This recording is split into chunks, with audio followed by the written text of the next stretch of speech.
Les saumons se font rares dans nos rivières cet été. C'est du jamais vu.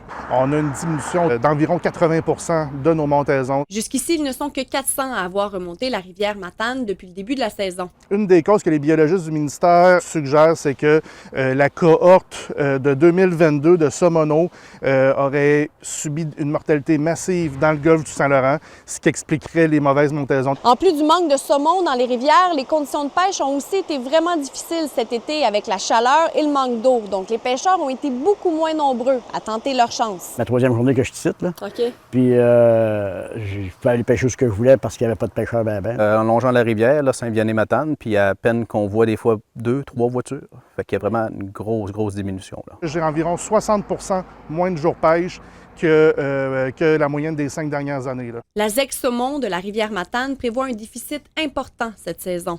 Côté revenus, c'est clair qu'on prévoit terminer l'année avec un déficit net de 100 000 $ et peut-être un peu plus, là. La plupart des entreprises qui gravitent autour de cette industrie enregistrent d'importantes pertes. On estime que la rivière Matane va générer des retombées économiques entre 5 et 6 millions de dollars. Donc, avec la diminution de notre fréquentation présentement, on peut couper de moitié des retombées qu'on va générer, là. C'est décevant beaucoup. Puis nous autres, c'était comme de la visite. On les voit tous les ans. C'est nos amis. Ils reviennent à chaque année. Puis ça fait virer l'économie dans le village.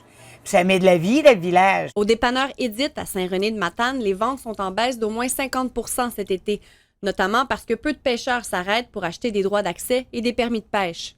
Ils attendaient des fois, on était 3 pour en faire. Mais là, une, on est trop. En tant que pourvoirie, on a des services de guide en plus de des hébergements. Fait que c'est sûr que à ces deux niveaux-là, c'est impacté, là. Pour les ZEC qui gèrent la ressource, une autre année difficile serait dure à encaisser. Au niveau financier, c'est pas quelque chose qui va être supportable à court moyen terme, là. Après une saison 2024 désastreuse, une grande réflexion devra s'amorcer afin de cibler ce qui doit être fait pour assurer la survie de ces organismes de gestion. Vanessa Limoges, TVA Nouvelles, Matane.